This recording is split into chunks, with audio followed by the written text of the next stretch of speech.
एक गांव में रानी अपने भाई राजेश और अपने मम्मी पापा के साथ रहती थी।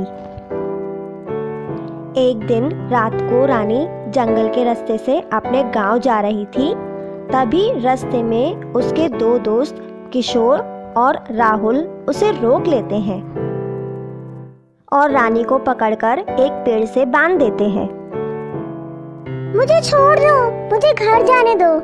लेकिन दोनों रानी की एक भी बात नहीं मानते हैं और रानी के पास मौजूद सारा सामान उससे ले लेते हैं और रानी को वहीं पर ही मार देते हैं। रानी को मारने के बाद दोनों वापस अपने गांव, अपने घर चले जाते हैं। और फिर रानी मरने के बाद एक चुड़ैल बन जाती है। और फिर जब भी जंगल में कोई उस पेड़ के पास आता तो उस समय वो चुड़ैल उस आदमी को वहीं पर ही मार देती। एक दिन रानी का भाई राजेश उसी रास्ते से जा रहा था, जिसे देखकर चुड़ैल बहुत खुश हो जाती है और राजेश के पास जाती है।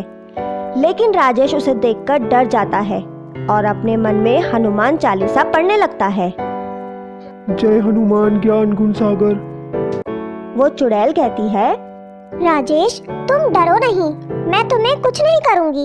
ये सुनकर राजेश बहुत हैरान हो जाता है कि इस चुड़ैल को मेरा नाम कैसे पता। तुम कौन हो, मुझे कैसे जानती हो? तब वो चुड़ैल सारी बात बताती है। मैं तुम्हारी बहन रानी हूँ। मुझे मेरे दो दोस्तों ने मार दिया है और उसके बाद मैं चुड़ैल बन गई हूँ। और जब तक मैं उन दोनों से बदला नहीं लूंगी, मुझे मुक्ति नहीं मिलेगी। बताओ मैं तुम्हारी मदद कैसे करूं, जिससे कि तुम्हें मुक्ति मिल जाए। और फिर वो चुड़ैल कहती है, मुझे 2 दिन के लिए तुम्हारा शरीर चाहिए।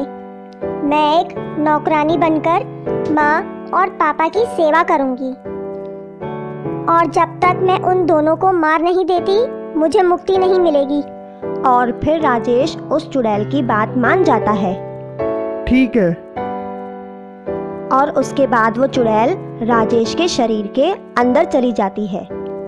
और जैसे ही वो चुड़ैल राजेश के शरीर के अंदर जाती है, वो एक खूबसूरत लड़की बनकर गांव की ओर चली जाती है।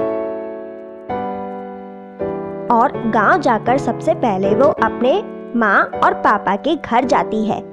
वहां जाके वो दोनों से कहती है, मैं बहुत ही गरीब लड़की हूँ, मुझे कुछ काम चाहिए। क्या आप मुझे अपने घर में कोई काम दे सकते हैं? रानी के मम्मी पापा उसे काम पर रख लेते हैं। और रात होते ही रानी अपने दोनों दोस्तों को ढूंढते ढूंढते उनके घर के बाहर जाकर पहुंचती है। और फिर रानी घर के अंदर जाकर पहुंचती है। तुम कौन हो और इतनी रात को मेरे घर क्या करने आई हो? इतना पूछते ही रानी अपने चुड़ैल वाले रूप में आ जाती है, जिसे देखकर दोनों डर जाते हैं।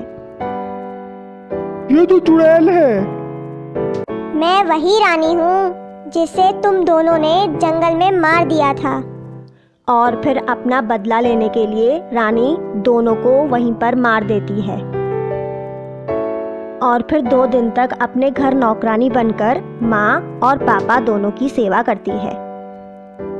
2 दिन के बाद रानी फिर से जंगल में उसी जगह जाती है और अपने भाई के शरीर से बाहर आ जाती है। राजेश, तुम माँ और पापा को मेरे बारे में कुछ भी नहीं बताना। ठीक है, मैं किसी को भी कुछ नहीं बताऊंगा। अब मेरा काम खत्म हो गया है, अब मुझे मुक्ति मिल जाएगी। और फिर वो चुड़ैल हमेशा हमेशा के लिए वहां से चली जाती है। दोस्तों, आपको हमारी वीडियो अच्छी लगे तो उसे लाइक और शेयर करें और चैनल को सब्सक्राइब करें।